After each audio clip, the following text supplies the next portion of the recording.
Right, I'm here at Gold Valley today to give you some tips on fishing the waggler.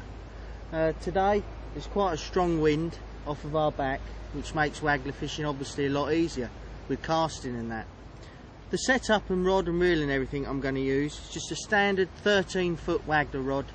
It's billed as a power special, but it's got quite a nice thin hollow tip, which will be perfect for catching roach and rudd and smaller fish. Shouldn't bounce them off.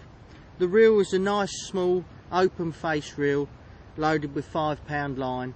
Again, the line not too thick, not too thin, but a bit of durability there in case we do hook big fish. Down the business end of the tackle, to start with the float, is a pre-loaded Drennan Crystal waggler. Again, there's a lot of loading in the float. It just takes one number 1 and 2 number 4s to cock it down to the red.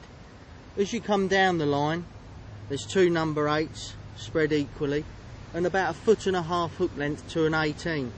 The reason I've set this out like this is today I'm looking to catch everything. I'm not fishing for anything Pacific, i.e. carp or bream, fish like that.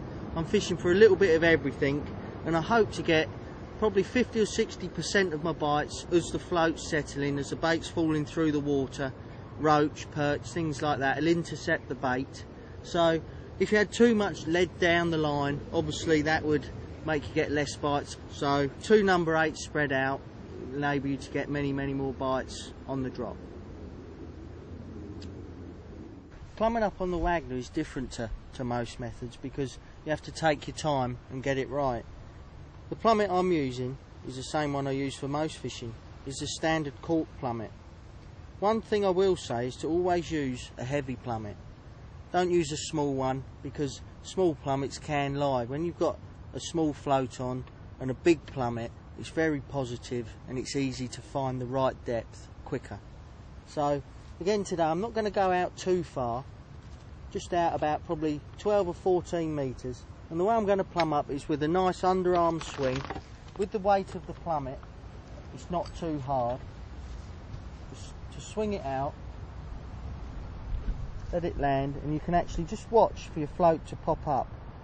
So again, I'm going to look to fish probably between 6 and 8 inches over depth. So I'm just going to move the float up that amount. Same, just a nice underarm cast to the same place, and just look for that float to pop up. I've got it shotted reasonably low. There you go, now you can see it sticking up there. It's about an inch out of the water, so I know now that I'm that depth. It's very important to be accurate when you're fishing with a waggler, not only with casting in but with your feeding. And today I can see a number of platforms, and the one right opposite me is going to be my marker. I can use that all day. I can cast towards it, feed towards it, and I know exactly where I need to cast. So with looking at the marker, I'm just going to put the float straight back in a nice overhead cast. Again, I can't stress enough the importance of feeding. It's the most important part of any type of fishing you do, and it's very important this time of year to just keep it constantly going in.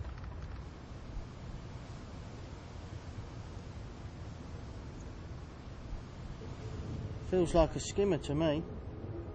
Fishing about 6 or 7 inches over depth, same as I plumbed up, just gives you that option of not only catching a fish as the bait's falling through, but catching a slightly bigger fish that has settled on the maggot seat. Yeah, it's a nice skimmer. Again, just guide him towards the net. A nice fish to catch.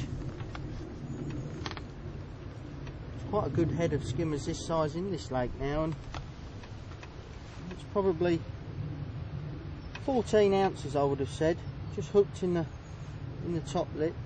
Nice fish, double red maggot. Just pop him back.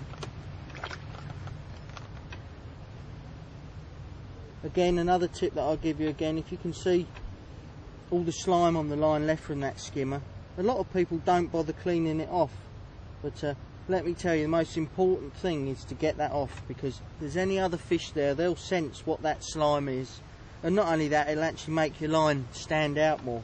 So always make sure when you're catching fish like roach, skimmers, anything that will leave a little bit of slime on your line, tench.